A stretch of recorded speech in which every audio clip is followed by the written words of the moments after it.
करने वाले हैं द्विघात समीकरण, ठीक है ना। और ये जो चैप्टर है वो क्लास 10th और जैसे वह एसएससी का हो गया एग्जाम, एमटीएस का हो गया, ठीक है ना। और आपके एग्जाम से मैं बात करूं और ठीक है ना, बीएड्स में आप बीएड के लिए आप एंट्रेंस के लिए आप पेपर दे रहे हैं, ठीक है ना, बैंक पीओ इन सभी और रेलवे इन सभी जैसे एग्जामों में, ठीक है ना, इस चैप्टर से क्वेश्चन पूछे जाते हैं, ठीक है ना।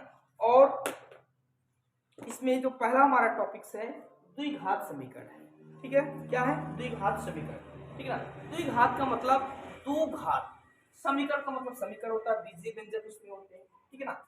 वह समीकरण जिसमें चर की अधिकतम घात कितनी होती है? 2 होती है, ठीक है ना। वह समीकरण या वह बीजीय व्यंजक जिसमें चर की घात अधिकतम 2 होती है उसे हम द्विघात समीकरण कहते हैं। फॉर एग्जाम्पल, ठीक है ना, 2x² प्लस 3x प्लस 5 ये है ना। इसमें हम देख रहे हैं यहां चर की जो घात है, यहां इस पे 1 है, इस पे कितना है? 2। तो इसमें जो है अधिकतम में अगर मैं कहूं तो अधिकतम कितना कहा जाएगा? 2। तो इसकी घात, ये जो घात है अधिकतम जो रहता है वही लिखा जाता है। तो ये कौन सा समीकरण होगा? द्विघात समीकरण होगा। क्यों? क्योंकि इस समीकरण में अधिकतम घात 2 है, ठीक है ना। मान लेते कि ये इस तरह से आ गया 3x³ और 5x² प्लस 2x प्लस 3, है ना। ये इसमें अब देखा जा रहा है इस समीकरण में कि चर की जो घात है अधिकतम 3 है, ठीक है ना। 2 तो है लेकिन इसमें 3 भी है, तो जो अधिकतम होता है वही घात लिखा जाता है, तो इसको हम त्रिघाती बोलेंगे। क्या बोलेंगे? त्रिघाती समीकरण, ठीक है ना। ये त्रिघाती समीकरण है, ये द्विघाती समीकरण नहीं है। कभी कभी पेपर में जांच करने के लिए भी आता है, वैसे क्लास 10th में तो रहता ही है जांच करने के लिए। तो ये द्विघात समीकरण नहीं है, तो कौन सा समीकरण है? त्रिघात, ठीक है ना। चलो, और एक चीज मैं यहां और आपको क्लियर कर दे रहा हूं, अगर मैं पूछूं कि इस द्विघात समीकरण में कितने पद हैं, ठीक है ना, तो आप कितना बताओगे? 1 2 3, 3 पद हैं, तो इसको हम क्या बोलते हैं? त्रिपदी समीकरण, त्रिपदी समीकरण, ठीक है ना। तो ध्यान देना, इसमें कितने पद हैं? 1 2 3 4, तो ये चतुर्पदी समीकरण बन जाएगा, ठीक है ना। अब इस चैप्टर में कैसे क्वेश्चन बन सकते हैं, ठीक है ना, उसके बारे में सीखते हैं। देखो, सबसे पहले मैं बात कर रहा हूं मूल ज्ञात करने के लिए, ठीक है ना। आपको द्विघात समीकरण दिया जाएगा और उसका मूल निकालना रहेगा, जिसको बोलते हैं गुणनखंड, ठीक है ना, ज्ञात करने के लिए। चलो, जैसे मान लेते हैं 3x² आ गया और यहाँ 8x प्लस 5। अब इस समीकरण का क्या निकालना है? मूल ज्ञात करना है। क्या निकालना है? मूल ज्ञात करना है, ठीक है ना। तो ध्यान दीजिएगा, इस समीकरण में जो मूल निकालने के लिए सबसे पहले जो ये लास्ट वाला जो है अचर पद, वो ले जाकर के x² के गुणांक में गुणा करते हैं।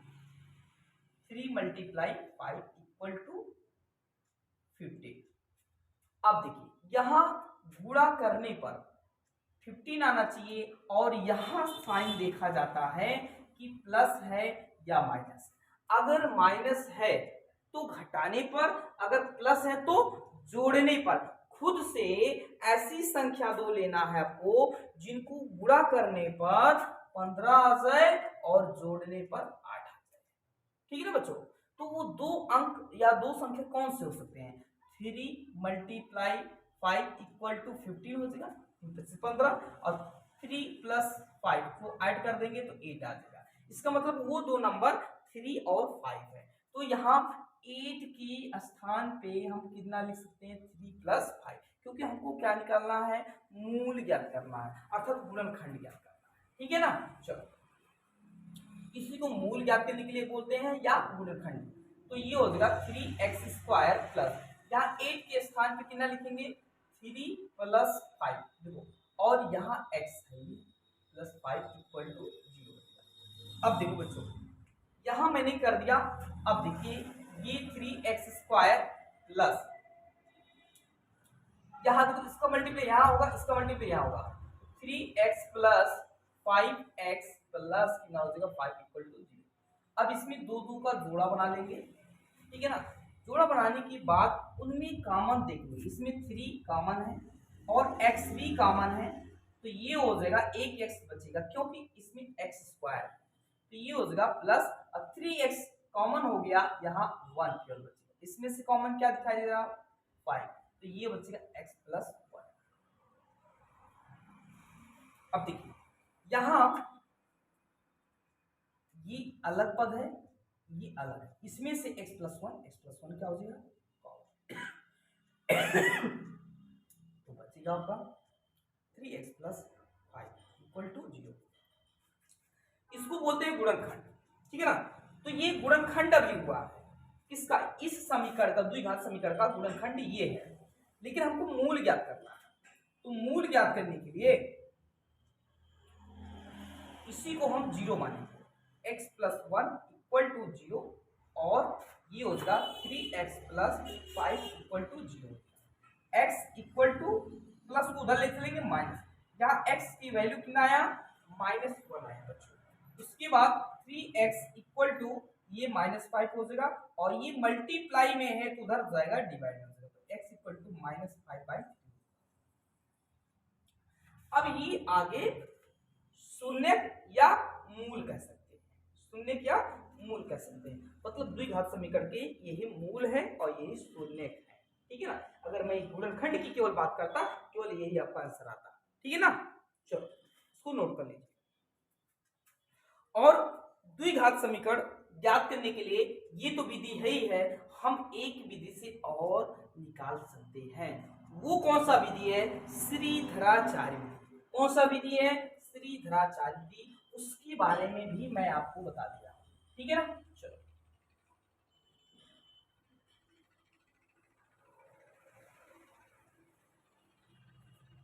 देखिए, इस बार हम यहाँ कुछ नंबर चेंज कर दे रहे हैं। चलिए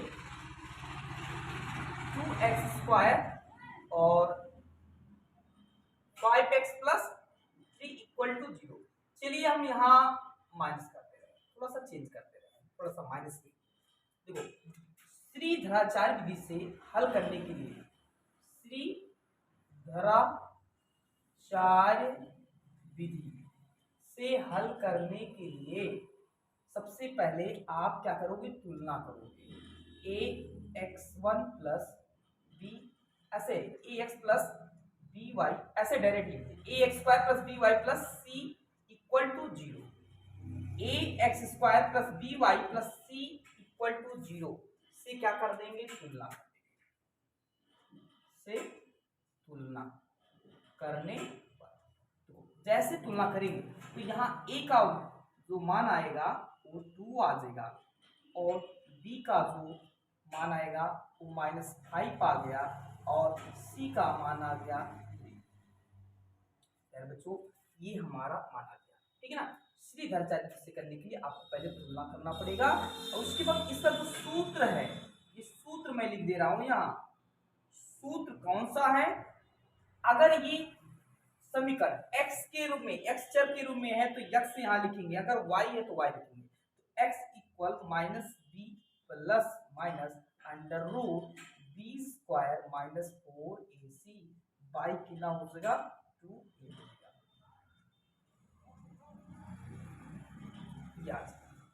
ठीक है ना बच्चों। तो इस विधि से हम क्या कर सकते हैं, द्विघात समीकरण निकाल सकते हैं। चलो कैसे देखते हैं प्यारे बच्चों। दोस्तों अगर मेरा वीडियो अच्छा लगता है, ठीक है ना, समझ में आ रहा है, तो लाइक और सब्सक्राइब करना मत भूलिएगा, और शेयर भी कर दीजिएगा। जो आपके साथ बच्चे पढ़ते हैं, ठीक है, तैयारी करते हैं, उनको जरूर बताइए कि ये वीडियो समझ में आ रहा है, ठीक है ना, तो ये मत भूलिएगा, ठीक है ना। चलो, क्योंकि आप लोग की आशीर्वाद से, ठीक है ना, आप लोग जितना भी इम्प्रूवमेंट कराओगे मैं उतना ही इम्प्रूवमेंट हो पाऊंगा, ठीक है ना। आपके ही हाथों में सब है, ठीक है ना बच्चों। देखो अब यहाँ इसको रख देते हैं, यहाँ x इक्वल देखते हैं ये माइनस बी है, तो यहाँ माइनस तो लिखेंगे बाबू, ठीक है ना। चलो और ये b का जो वैल्यू है कितना माइनस, ध्यान देना ये -5 में है, ठीक है ना, और माइनस पहले से था तो इसलिए मैंने ब्रैकेट में लिख दिया, इसमें लिख दिया ब्रैकेट, और ये प्लस। अब देखो अंडर रूट ये बन जाएगा बी स्क्वायर, तो बी स्क्वायर का मान कितना हो जाएगा -5 का स्क्वायर, ठीक है ना बच्चों। ये 4ac है तो 4 मल्टीप्लाई ac लगा, a का मान 2 मल्टीप्लाई c का मान, इसको हल कर, ये हमारा x है। अब देखो यहाँ 2a है तो 2 मल्टीप्लाई a का वैल्यू कितना हो जाएगा 2 हो जाएगा, इसको और हल कर लेते हैं तो ये देखो माइनस माइनस क्या हो जाएगा प्लस हो जाएगा, सबको समझ में आ रहा होगा। चलो ये इसका स्क्वायरिंग करेंगे, -5 का स्क्वायरिंग करेंगे 25 माइनस ये कितना हो जाएगा 4 दूना 8 8 3 24, ठीक है ना, और ये कितना हो जाएगा बाबू वो 4, तो ये हो जाएगा x plus sorry x 5 plus minus. अब देखिए यहाँ 25 में से 24 माइनस करेंगे तो 1 आएगा, और 1 रूट ये है, रूट का मतलब यहाँ वर्गमूल, और एक का वर्गमूल तो एक ही होगा बाबू, कोई दिक्कत नहीं होगा, और y कितना हो जाएगा, देखो ये x का वैल्यू आया। अब देखो x का मान कैसे निकालेंगे, ठीक है ना बच्चों, एक बार प्लस लेंगे एक बार क्या लेंगे माइनस लेंगे, एक बार प्लस लेंगे एक बार क्या लेंगे माइनस लेंगे, ठीक है ना, उसके बाद हल कर अब यहाँ, ठीक है ना, तो ये हो जाएगा x इक्वल टू, यहाँ एक बार प्लस ले लेते हैं, +1 बाई कितना हो जाएगा 4, तो ये हो जाएगा 6/4, और ये हो जाएगा 2 3 6 2 दूना 4, x का वैल्यू कितना आ जाएगा 3/2 आ जाएगा, कितना आ जाएगा 3। एक बार क्या ले लेंगे बाबू, ये एक बार प्लस लिए तो एक बार माइनस, तो यहाँ से x इक्वल टू 5 - 1 बाई कितना हो जाएगा 4, और x इक्वल टू 4/4, ये कट जाएगा x का वैल्यू, ठीक है ना। तो प्यारे बच्चों ये श्रीधराचार्य विधि से हमने क्या किया, इसका मूल निकाला अर्थात शून्य निकाला, ठीक है ना, तो इसको नोट कर, ठीक है ना। इसके बाद हम लोग कुछ और चीजें समझ रहे हैं, इसमें अब हम विविधकर निकालेंगे, ठीक है, क्या निकालेंगे आपको विविधकर। चलो